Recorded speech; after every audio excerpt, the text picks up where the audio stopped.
Hello students, welcome. मैं हूं अमृता और आज हम सेंटर ऑफ एजुकेशन पे पढ़ने वाले हैं पॉलिटी। पॉलिटी का नया बैच स्टार्ट होने वाला है हमारे ब्रांच पे। अभी मैं कुछ पॉलिटी का स्टार्टिंग बताऊंगी, परिचय दूंगी कि कैसे स्टार्ट हुआ, क्या हुआ। उसके बाद जो बच्चे इच्छुक हैं वो यहाँ आके ऑफलाइन एडमिशन लें और क्लासेस ऑफलाइन चलेगी रेगुलरली। आज हम जानेंगे पॉलिटी कैसे स्टार्ट हुआ। हम हमेशा रट के रहे कि पॉलिटी मतलब ये संविधान हमारा बनने में 2 साल 11 महीना 18 दिन लगे, पर ये क्या लगे, क्यों लगे, किन लोगों का इसमें सहयोग हुआ, ये सारी चीजें हम बारीकी से जानेंगे। आज हम जानते हैं इसकी कुछ बेसिक चीजें। जैसे कि हम जानते हैं हमेशा से कि पॉलिटी, इसमें जो भाग होते हैं वो 22 भाग होते हैं। सबसे पहले संविधान। संविधान एक क्या है? एक पुस्तक है। एक पुस्तक है, इसी के बारे में हमें पढ़ना है कि इस पुस्तक में क्या है, कैसे है, क्या नियम है जो हमारे देश चल रहे हैं इस नियम के अनुसार, ये सारी चीजें हम जानेंगे। तो इस संविधान में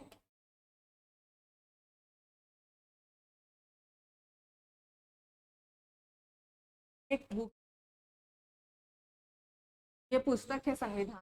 इसके अंदर क्या क्या चीजें हैं, जिस तरह से हमारे बुक में, हमारे मैथ्स में, साइंस में, किसी भी बुक में जैसे रहता है यूनिट्स रहते हैं, उसके अंदर कई सारे लेसन्स रहते हैं, उसी तरह इसमें क्या होता है, संविधान के बुक में भी भाग होते हैं। तो इसमें टोटल 22 भाग होते हैं। भाग कितने होते हैं?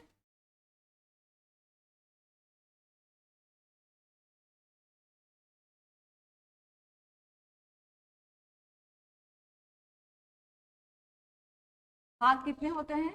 22 होते हैं। और इसमें जो लेसन्स होते हैं उसको इसमें क्या कहते हैं, संविधान की बुक में लेसन को क्या कहते हैं? अनुच्छेद कहा जाता है। अनुच्छेद इसमें कितने होते हैं?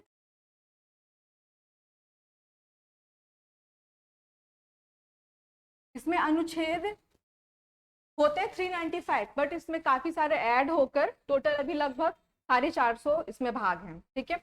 और इसमें बहुत सारे नियम होते हैं जो उसमें ऐड किए जाते हैं। ठीक है। जब जब नियम को ऐड करते हैं, छोटे छोटे नियम को ऐड किए तो उन्हें हम, जैसे 31 है तो 31A B करके हम उसको ऐड कर दिए, पर अगर कुछ बड़ा नियम ऐड करते हैं जिसमें बहुत बड़ा बदलाव करना होता है तब उसे अनुसूची में ऐड करते हैं। जैसे कि पहले जो अनुसूची थी वो केवल 8 अनुसूची थी, पर हमने बहुत, हमारे जो संविधान बना रहे हैं उन्होंने कई सारे इसमें बदलाव किए और बदलाव करके 8 से अब 12 अनुच्छेद अनुसूचियां हो गई है। तो ये हम जानेंगे कौन कौन अनुसूची है, अनुच्छेद जो है वो क्या क्या क्या है, पहले में क्या लिखा है, अनुच्छेद 2 में क्या लिखा है, 3 में क्या लिखा है, ये सारी चीजें हम जानेंगे। भाग भी हम जानेंगे। ये सारी चीजें मैं रटवा दूंगी, मैं बता दूंगी, आप लोग को कुछ भी टेंशन लेने की जरूरत नहीं है। आज हम जानेंगे और किस पढ़ना क्या क्या है हम।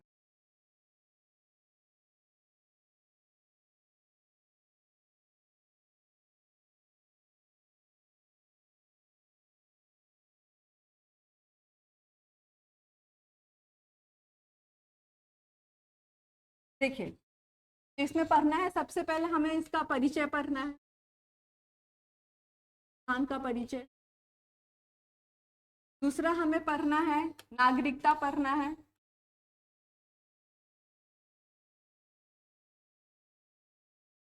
तीसरा पढ़ना है हमें मौलिक अधिकार।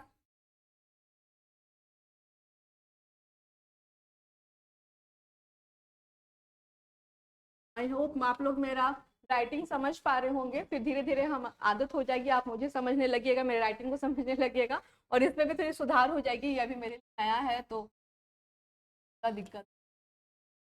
मौलिक अधिकार, इस तरह से फिर हम आगे पढ़ेंगे मौलिक कर्तव्य, मूल कर्तव्य।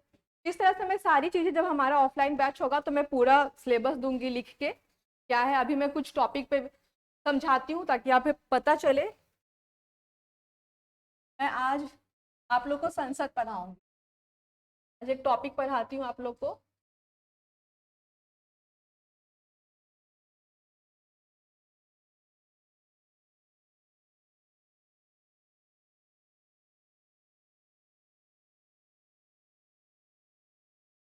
देखिए, संसद पढ़ने से पहले हम ये जानेंगे राज्य व्यवस्था। संविधान उस बुक जो होता है उसे हम संविधान कहते हैं, पर वो जो व्यवस्था होती है जिसपे ये जितने सारे नियम होते हैं, जो जिस तरह से हमारे देश चल रहा है, वो एक व्यवस्था है, राज्य की व्यवस्था, उसे हम राज्य व्यवस्था कहते हैं। तो राज्य व्यवस्था।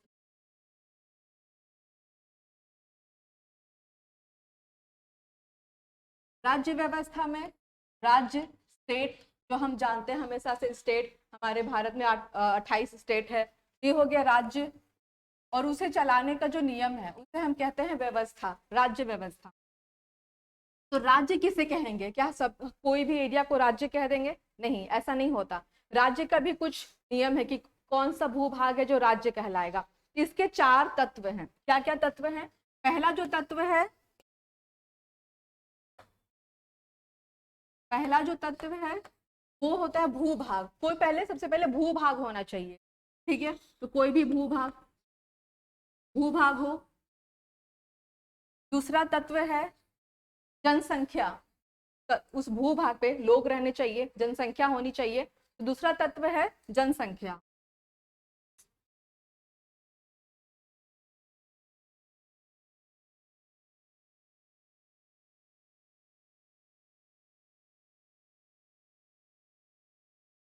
तीसरा तत्व है सरकार।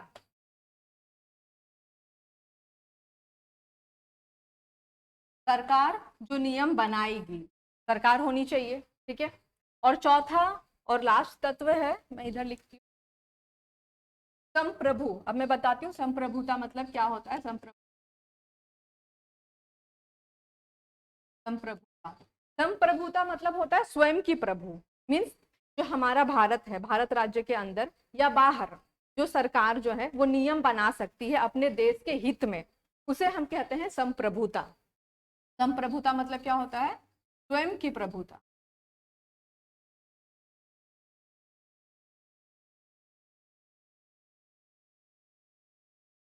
स्वयं की प्रभुता। जैसे जब हम ऑफलाइन क्लासेस लेंगे तो इसे मैं लिखवाऊंगी डिटेल में, क्या है नहीं, हर चीजें, हर छोटी से बड़ी चीजें सब मैं लिखवाऊंगी। तो ये 4 तत्व होने चाहिए जिससे पता ये होता है कि वो राज्य कहलाएगा। राज्य किसी को भी हम राज्य नहीं कह सकते। जैसे यूटीज है, सब कुछ स्टेट है, वो मैं बताऊंगी यूटीज क्यों है, स्टेट क्यों है, उसे हम यूटी क्यों कहते हैं, यूनियन टेरिटरी क्यों कहते हैं, और इसे हम स्टेट क्यों कहते हैं, वो सारी चीजें मैं बताऊंगी, ठीक है? तो ये हो गया थोड़ा सा परिचय कि राज्य व्यवस्था क्या होता है, ठीक है? अब हम आज किसी टॉपिक पे बात करते हैं। आज हम संसद पे बात करते हैं कि संसद क्या है। हमेशा हम जानते हैं संसद है, पर ये संसद क्या है, कितने सदन है, कितने अंग हैं, ये सब हम डिटेल में आज थोड़ा जानने की कोशिश करें। संसद, संसद जो है इसके 3 अंग होते हैं, ठीक है? पहला होता है हमारा लोकसभा, लोकसभा। दूसरा अंग होता है हमारा राज्यसभा,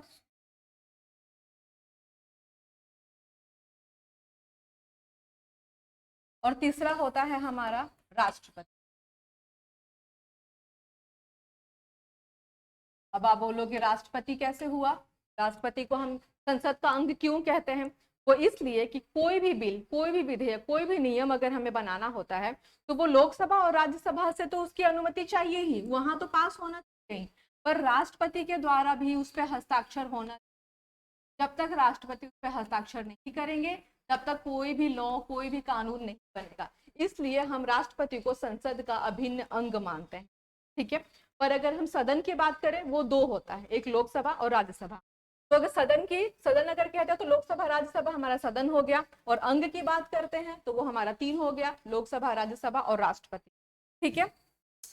फिर ये आया कैसे? क्योंकि आप लोग पढ़े होंगे कि हमारा पहले पहले हमारे देश पे क्या अंग्रेजों का शासन था, फिर जब वो गए, आजाद हुआ जब हमारा भारत, तो फिर हम लोगों ने इस पे संविधान बनाया, नियम बनाए, ठीक है? तो हमने कई देशों से काफी सारे लॉ हैं, काफी सारे जो नियम है वो हमने उधार लिए, ठीक है? तो ये भी संसदीय व्यवस्था भी हमने ब्रिटेन से उधार ली है, ठीक है? जिसकी वजह से, मतलब ब्रिटेन के ये संविधान में था, वहां से हमने ये संसदात्मक व्यवस्था ली, ठीक है? तो इस वजह से संसद को हम इसे वेस्टमिंस्टर मॉडल कहते हैं। वेस्टमिंस्टर मॉडल क्या है वो मैं बताती हूँ। वेस्टमिंस्टर मॉडल, इसे हिंदी और इंग्लिश में भी वेस्टमिंस्टर मॉडल ही कहते हैं।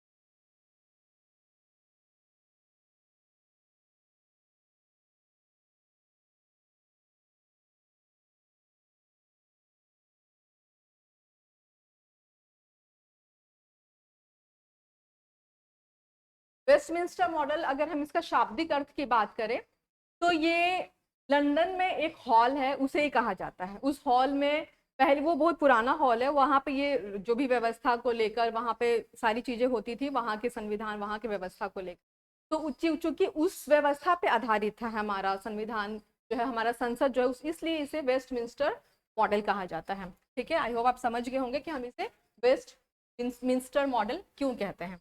ठीक है,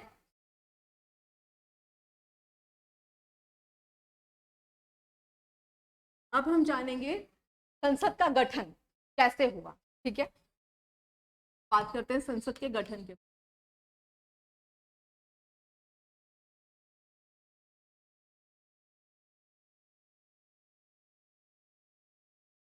संसद का गठन, तो गठन में ही हुआ गया, वो अंग हो गए संसद के गठन के अंतर्गत ही। हम पहला ये हो गया कि कितने इसमें अंग हैं, तो अंग इसमें हो गए हमारे 3।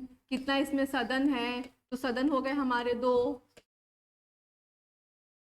ठीक है, ये संसद के गठन के अंतर्गत ही आ गया। अब जो हमारा नेक्स्ट टॉपिक है वो है इसकी संरचना। ठीक है, संरचना का मतलब लोकसभा है, राज्यसभा है, तो लोकसभा कैसे बनी, कितने लोगों से मिलकर बनी, उसे हम संरचना कहते हैं। तो दूसरा हमारा हो गया संरचना, लोकसभा संरचना, संसद की संरचना। फिर मैं उसे अलग अलग बताऊंगी, लोकसभा का संरचना क्या हुआ, राज्यसभा का संरचना क्या हुआ। ठीक है, तो पहला हो गया संसद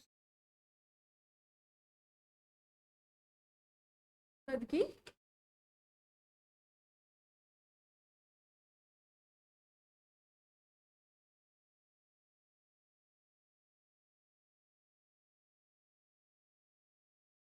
संरचना।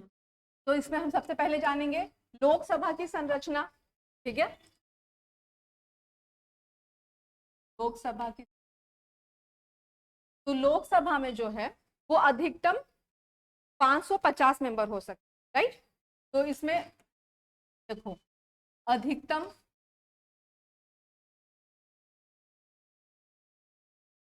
अधिकतम कितने हो सकते हैं, 550 हो सकते हैं, 550। लेकिन अभी वर्तमान में कितना है, 543 मेंबर है। ठीक है, कितने सदस्य हैं, 5 वर्तमान में।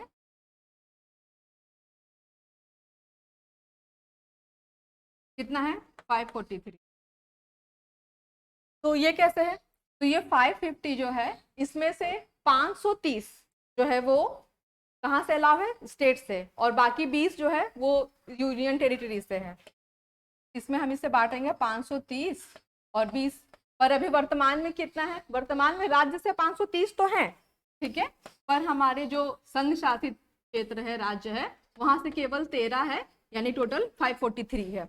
अब इसका क्या मतलब हुआ, जैसे कि देखो, मैं एक प्रैक्टिकल एग्जांपल देती हूँ। जैसे कि मान लो कि कोई शादी होती है, तो शादी में कहा जाता है कि हमारे इतने गेस्ट को हम आएंगे, बाराती जो है वो कम, ज्यादा से ज्यादा मैक्स बाराती 550 आ सकते हैं। ठीक है, लेकिन जाते मतलब मान लो कि गए, लेकिन कितना, 543 गए। वही मतलब हुआ कि ज्यादा से ज्यादा हम लोकसभा में कितने मेंबर हो सकते हैं, 550, लेकिन वर्तमान में कितना है, 543 मेंबर, राइट।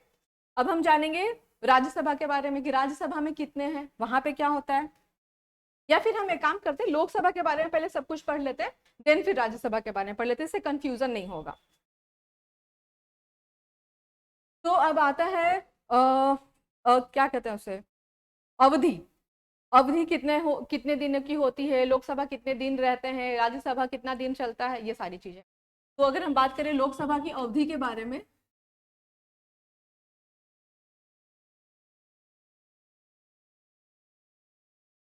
अवधि, तो इसका जो अवधि है वो 5 साल होता है। पहली बिल्कुल फर्स्ट सीटिंग से लेकर पहला जो बैठक होता है, वहां से बिल्कुल 5 साल का चलता है। ठीक है, पर ऐसा बिल्कुल ये नहीं है कि 5 साल, जैसे कि बीच में मान लो कि आपातकाल लग गया, राष्ट्रपति आपातकाल लगा दी। आपातकाल मैं बताऊं कि आपातकाल क्या होता है, कैसे होता है, लेकिन आपातकाल जब लगता है तो हम एक बार में, अगर एक बार आपातकाल लगा तो हम एक बार में 1 साल के लिए इसके कार्यकाल को बढ़ा सकते हैं। जैसे कि मान लो कि लोकसभा की जो अवधि है वो कितनी दिन की होती है, 5 वर्ष की होती है। ठीक है, पर बीच में अगर आपातकाल लग गया, राष्ट्रपति ने अगर आपातकाल लगा दिया, तो इसको एक बार में 1 साल के लिए बढ़ा सकते हैं। ठीक है, और अगर ये 1 साल के लिए बढ़ गया और बीच फिर अगर बैठक होती है तो उसको हम 6 माह से आगे नहीं बढ़ा सकते। ठीक है, 6 माह, जैसे कि मैं फिर से बताती हूँ। देखो, लोकसभा का जो अवधि होता है वो 5 साल हो गया, राइट। और अगर राष्ट्रपति बीच में अगर आपातकाल लगा दी, किसी भी कारणवश से आपातकाल लगा दी, ठीक है, तो आपातकाल बढ़ के, आपातकाल जो है वो 1 साल के लिए होता है, तो वो उसका अवधि कितना हो गया, 6 साल के लिए हो गया, राइट। तो वो जो 6 साल हो गया, उसके बाद किसी कारणवश अगर हमें बढ़ाना हुआ, ठीक है, तो वो 6 माह तक ही बढ़ा सकते हैं, उससे ज्यादा हम उसकी अवधि को नहीं बढ़ा सकते।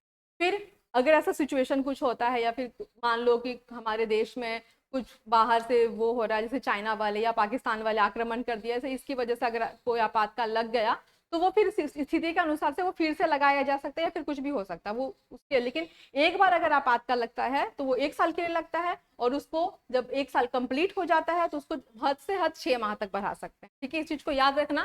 स्टूडेंट्स बहुत गलती करते हैं और यहाँ से सवाल हमेशा फंसाता है, हमेशा यहाँ से क्वेश्चन आता है और स्टूडेंट फंस जाते हैं कि एक बार में उनको लगता है कि पहले बार में ही 6 माह के लिए लगाया जाता है। ऐसा नहीं है, पहले बार में इसको 1 वर्ष के लिए लगाया जाता है और इसको बढ़ाया जा सकता है केवल 6 माह के लिए। इस चीज को याद रखेंगे। ठीक है, तो ये हो गया हमारा अवधि। अब हम बात करेंगे कि इसमें कितने मेंबर होते हैं। मेंबर तो हमने देख लिया, तो इसमें अध्यक्ष कौन होते हैं, जितने भी मेंबर होते हैं उनको अध्यक्ष तो होता होगा ना कोई तो उनको गाइड करता होगा, इसके जो उसके अध्यक्ष होते हैं। ठीक है, तो वो अध्यक्ष होते हैं इसके।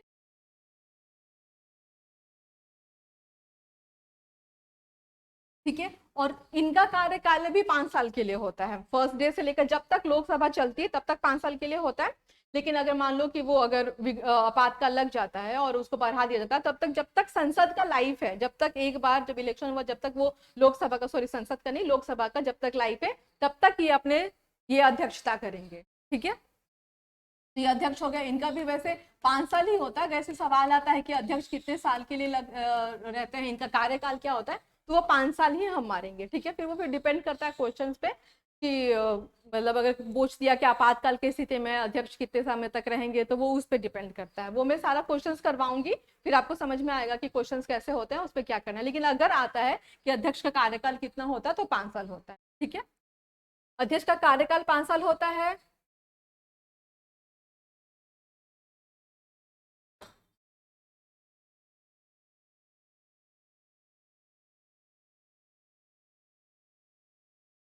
अब हम जानेंगे राज्यसभा के बारे में। आज हम जो कि हम इंट्रो कर रहे हैं, तो हम थोड़ा थोड़ा सब बता देती हूँ, फिर जब हम पढ़ेंगे तो फिर हम डिटेल में पढ़ेंगे। अब हम राज्यसभा की अगर हम बात करते हैं, राज्यसभा,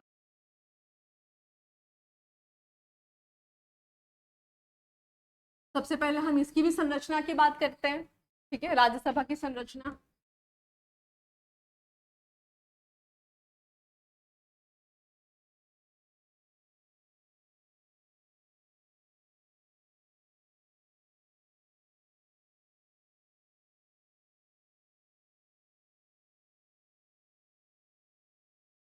वो तुम समझ जाना, तुम लोग वहां संरचना लिखा हुआ था वो हाँ, तो राज्यसभा की संरचना की बात करें तो इसमें टोटल जो है वो 250 मेंबर होते हैं, राइट।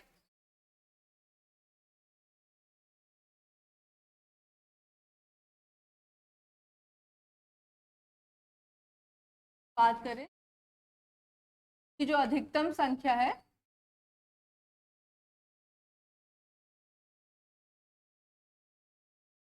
अधिकतम संख्या 250 होता है, और इसका भी वर्तमान में संख्या है 245। इसमें जो है वो आप जानते होंगे 12 सदस्य ऐसे होते हैं जिन्हें राष्ट्रपति चुन के लाती है, मनोनीत करती है। ठीक है, जो साहित्य से या कला से या विज्ञान के क्षेत्र से, जो क्षेत्र से जो जिन्होंने अपने क्षेत्र में बहुत उत्कृष्टता हासिल की है, उनमें से 12 मेंबर को राष्ट्रपति चुन के यहाँ लाती है, राज्यसभा में लाती है। ठीक है, इस तरह से हो गया अधिकतम 250, और वर्तमान में भी कितना 245 है। ठीक है, और इसकी अवधि कितनी होती है, अब हम इसकी अवधि की बात करेंगे, राज्यसभा की अवधि।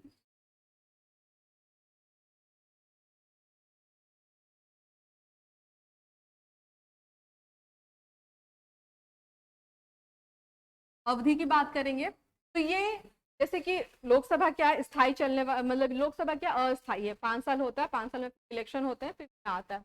लेकिन राज्यसभा जो है वो अस्थायी होता है, मतलब सॉरी ये स्थायी होता है, ये निरंतर चलने वाली सदन होता है, ठीक है।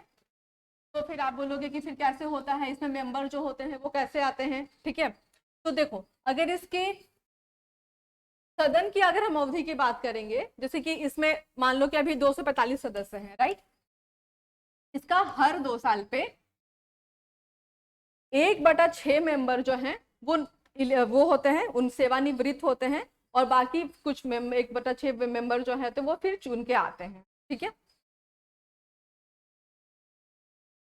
1/6 मेंबर हर 2 साल पे क्या होते हैं, हर 2 साल पे, हर 2 वर्ष पे सेवानिवृत्त होते हैं। सेवानिवृत्त मतलब रिटायर्ड होते हैं,